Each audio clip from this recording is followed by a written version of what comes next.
Hello, everyone, and welcome to SuttonsDaze, and welcome to Stocktober, our month-long journey into pantry preparedness. Today, we're going to be tackling a common question that I get asked a lot. What should I stock up on? So I put together a list of 30 pantry staples that I think everyone should have if you eat them currently. Okay, if you legit don't ever eat these, don't stock up on them. That's the rule. They're not fancy. They're not trendy. They're food. They're just food. They're everyday workhorses that save you money, feed your family, and keep you calm in uncertain times. And that's pretty much every day anymore, right? We'll talk about the what, the specific food or the item that I think that everyone should have, the why it matters for both everyday meals and emergencies, and the how to figure out how much your family really needs. By the end, you should have a solid foundation that you can customize to your home, your budget, and your lifestyle. Grab a cup of coffee and a pen and a piece of paper, and let's get this party started. So we're going to kick this off with rice. I knew she was going to say rice. Of course I'm going to say rice. It's affordable, it's long-lasting base. That's it. It's a long-lasting base for a lot of dishes, a whole bunch of dishes. And literally white rice, only white rice, basmati, jasmine, whatever, that will last 30 years if you store it properly. If you want to know how to store it properly, I will link that video to the end of this video. Yes, I will. So rice is one of those things to look at. We're going to talk about the how much a little bit later. Number 2 is pasta. Just like rice, it's one of those things that extends meals. It gives you a variety of shapes. So depending on what you're into as far as, pasta and shapes of pasta, we just have to make sure to camera bomb here. But, you can get a variety of shapes. Pasta is pasta is pasta. But a lot of people say it's not spaghetti if you don't have spaghetti noodles in there. It's not lasagna if you don't have lasagna noodles in there. So if you're noodle specific, okay, get the different kinds that work for you. Why? Because it's quick, it's filling, and it's easy to rotate. It stretches those meals something fierce. You can literally make lasagna with lasagna noodles and lasagna with, I don't know, elbow macaroni, and they will think they had two different dishes. Yeah, they will. Number 3 is oats. I love oats. Okay, oats are good for a lot of stuff, right? Rolled oats, quick oats, doesn't matter. Literally will last you, it'll last you 10, 20, 30 years, depending on how you store it, okay? So you want to look into that. Make sure cool, dark, dry, airtight. Yep. Why? Literally, oats are breakfast, lunch, and dinner. They will cover all of the things and dessert. That is one grain that will cover you for literally any meal that you have. On a cold winter's day, is there anything better than oatmeal? Probably somebody will say something. But for us, I love oatmeal. And I like my oatmeal thick. I don't like it soupy. Which way do you like it? Throw it in the comments section down below. Number 4 is flour. Flour is not a long-lasting prep, okay? But if you're not milling your own flour yet, and you will not get white flour, like commercially ground white flour, by milling your own. So it's going to take some time to migrate over. But if you store all-purpose flour, store commercially ground flour, okay, that stuff is literally good for 1 to 2 years, depending on how it's stored, the climate that you live in. There's a million different variables, okay? But that's like the max. And then it does start to go rancid. Somebody will put in the comment section, I've had it for 10 years and it's perfectly good. Yay, good. But for most people, it's 1 to 2 years, depending on where you live and the environment that it's exposed to. All-purpose flour or bread flour can create so many things. And that's the key right here, is that you want to be able to create the stuff that you want just in case, right? Baking breads, pancakes, sauces. It makes a roux for gravies. It does everything. Next is cornmeal. Cornmeal for a lot of people is a must-have. Now, I don't use a whole lot of cornmeal, but cornmeal is good to have around. It's ground corn. Hello. And it makes cornbread. coatings for fish or pork chops or whatever, okay? It makes polenta. It's good. It's just very, very good. Number 6 is cereal / crackers. We're going to put that in the same one. Shelf stable, ready to eat carbs. They do not have a long shelf life. Max year, okay? Max a year, that's it. But they make for quick meals. I mean, I know that a really great comfort food for me sometimes was butter on a cracker or peanut butter and jelly on a cracker. You really upped your game if you added jelly on top of the peanut butter, right? I mean, put a slice of cheese and a slice of meat on top of a cracker. It's a beautiful thing. Snacks, morale boosters, the whole deal. They're fantastic. They are quick meals, snacks, and morale boosters. That's the crux of it right there. Cereals and crackers. Shelf stable tortillas or flatbreads. Now, most of them will last a fairly long time. Almost too long, depending on what's in them. They're not to the Wonder Bread level of we will outlast the apocalypse, but they do last a really long time.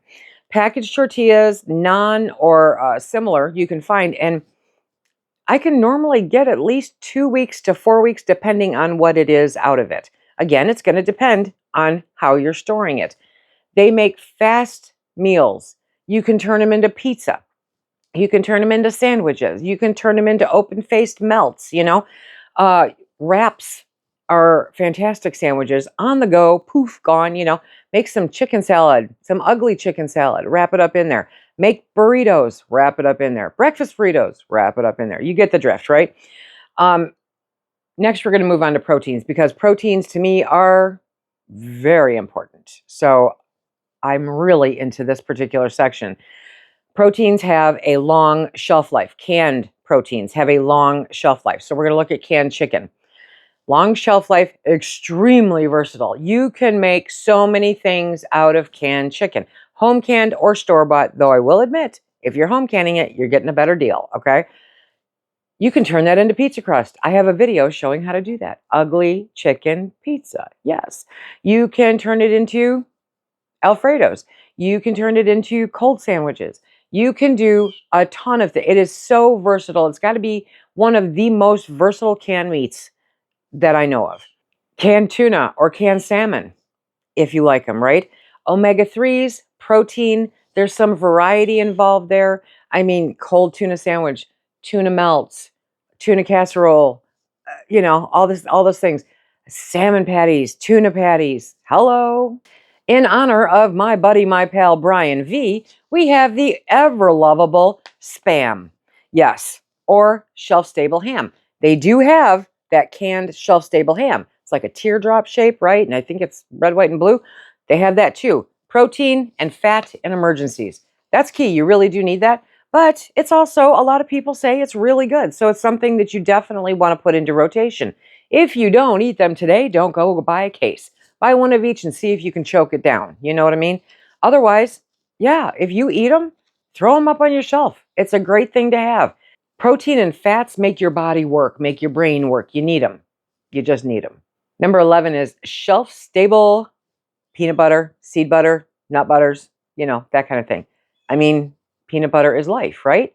I know. It's calorie dense and it's typically a family favorite. It is easy. It's so easy. You can make sauces out of it. You can make treats out of it. You can make sandwiches out of it. You can put your spoon in there and use it strictly as the vessel that it is to get the peanut butter to your face, because that's the important part. Number 12 is beans. Now, I'm talking dry beans or canned beans, okay? Or dry beans that you can. That's my favorite. Stock up on dried beans. Can them. You have the best of all worlds right there. Protein, fiber, filling. Yes. I don't want to eat beans. They give me gas. Okay, don't eat a pound of them at the first sitting. You need to work them into rotation on a regular basis so that your system gets accustomed to them, okay? And you know what? Literally everybody farts, okay? Everybody. Powdered or freeze-dried eggs, however you want to call it, they are great to have on your pantry shelf. They are great to incorporate into your regular rotation because you don't have to have fresh eggs. When the world goes crazy with the bird flu, You are covered. You have the eggs you need for breakfast or for baking. Number 14, I love jerky. It's a passion, okay? I love jerky and I love shelf-stable sausages. Do they love me all the time? Not necessarily, right? But they're portable protein on the go. Now, most good jerky, right, is not shelf-stable, not for a long time. It's something that you'll have to keep in a freezer for an extended period. However, it's still good to have around because it is just that easy. You pull a couple out, that you're going to use for the week, and then when you're running around like a crazy person, it's there, it's good, it's real food. Okay, next is the dairy and the fats because, well, that's the good stuff. I know it's the good stuff. Shelf-stable milk or alternative milk, whatever the case. It's great for cooking, baking, drinking. That's why you need it. You definitely want to make sure that you have 1 to 2 weeks worth at the minimum as you're starting. But yeah, it's great. Powdered milk or creamer. That's our backup plan. If we ever run out of creamer, we're going to zip right into powdered milk. I have a ton of powdered milk. Do I drink milk? Never. I don't drink milk. But we can use it for coffee creamer. We can use it for baking. Has a multitude of uses. Number 17 is ghee or clarified butter. Now, I don't create ghee because I don't really care for it, okay? But I do like butter. If the world ends tomorrow, I will turn my butter into ghee. You can guarantee it. Where do I keep my butter in the interim? In the freezer, where it belongs, except for the stuff that I'm using, which is out on the counter. Do you keep your butter on the counter or in the refrigerator? Let me know. Next is cooking oils. Now, here's the bad part. You really can't super stock on these, okay? Technically, what they say is that olive oil, vegetable oil, sunflower oil, whatever oil that you prefer, okay, lasts 6 months to a year, depending again on the variables due to your location and conditions and everything else. So it's going to be largely based on only So 6 months to a year. But if you get a good deal on olive oil, because those prices are going up, you can get an extra bottle and put it in your freezer, and it lasts beautifully. Lard, tallow. There's always somebody who's just got to argue with me. I know for a fact that it really only lasts about 6 months unless you keep it in the freezer or the refrigerator, preferably the freezer. It's fat. It's natural. It goes rancid. If you're buying the stuff from the store, there may be other stuff in there that keeps it a little more shelf stable. Think Crisco, okay? But that's okay. It's either way, it's fine. So you want that because they're essential for energy. Fats are essential for energy and for making our brain work. We do need a little bit of fat to make our brain work. Do we need to suck down a deep fryer with a straw? No, we don't. But you definitely want to make sure that you're rotating it like a gallon at a time, Shortening and lard, like I mentioned, baking, frying, all the stuff. 1 to 2 tubs, depending on how much you use. It'll depend on you and your cooking and baking habits. They're great to have. Next, we're going to pop into vegetables because they're good for you. Fruits and vegetables are good for you because your mom said so, okay? Canned vegetables. They balance meals. They're easy prep. They're done. They're ready. They're set up right there. It's great. Definitely, you can cater it to your personal tastes, If you don't like lima beans, don't get lima beans. If you like green beans, get those. Canned tomatoes are a wonderful thing to stock up on. So look at what you like. And that, segues right into canned tomato products. So I'm looking at pasta sauces, diced tomatoes, tomato paste, that kind of thing. It's a base literally for an unbelievable number of meals. Some that have not even been invented yet. Freeze-dried vegetables or fruits, okay? These are really great things to have.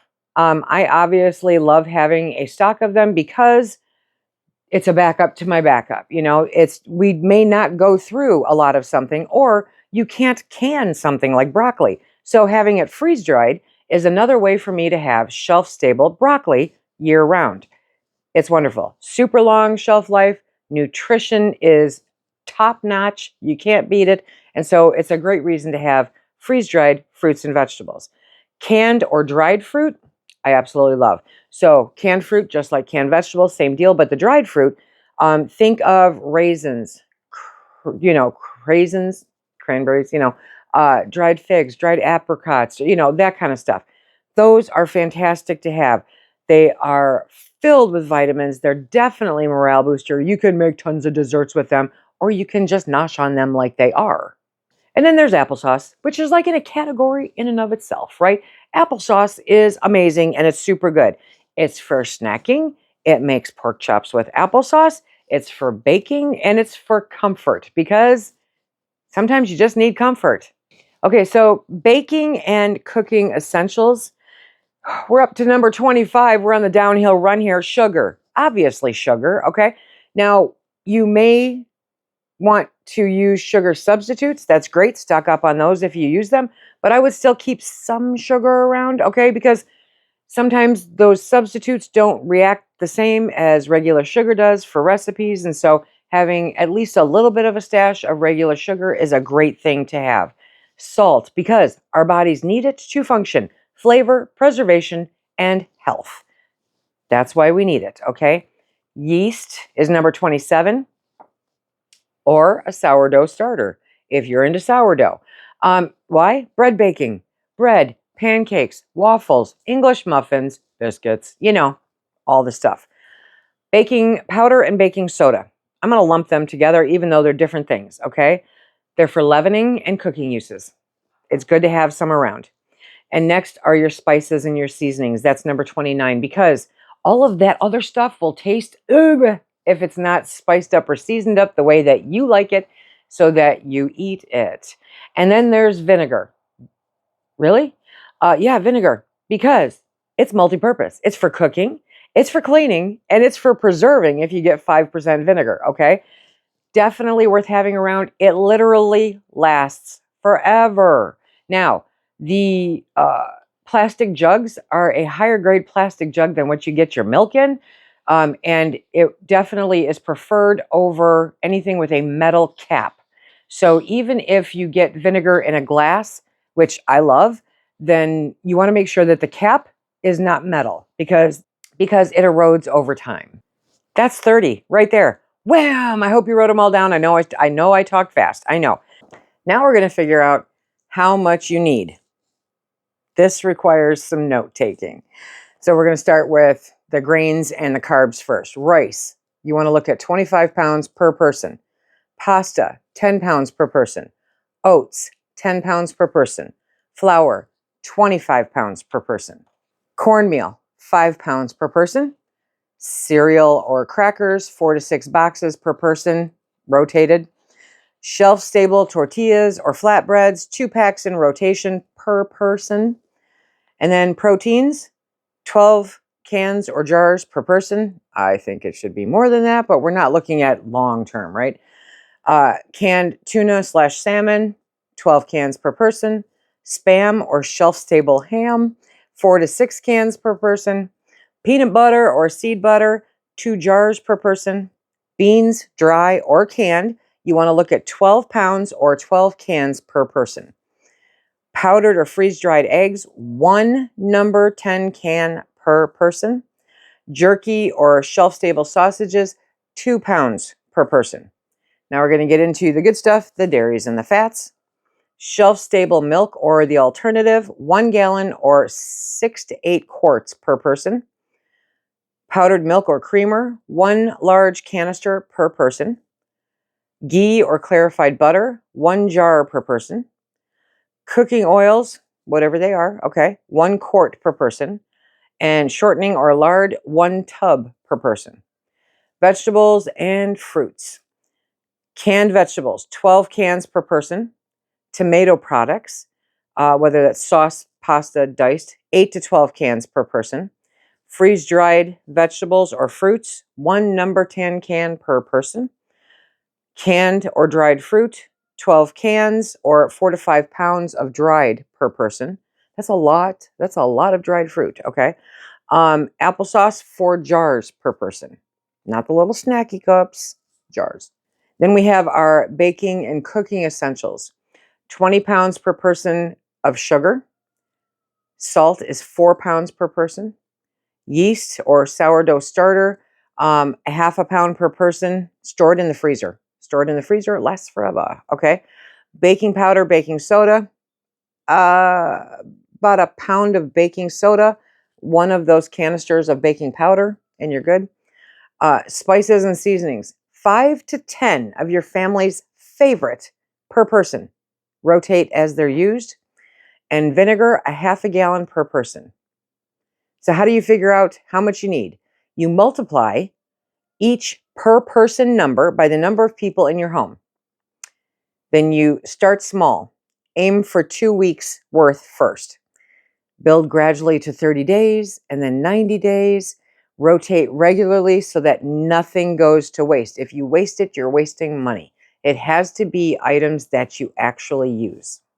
I hope that this was helpful, and I hope that you enjoyed it. If you did, it would be a huge help if you would hit that like button, maybe subscribe, share it with a friend who's on the pantry journey too.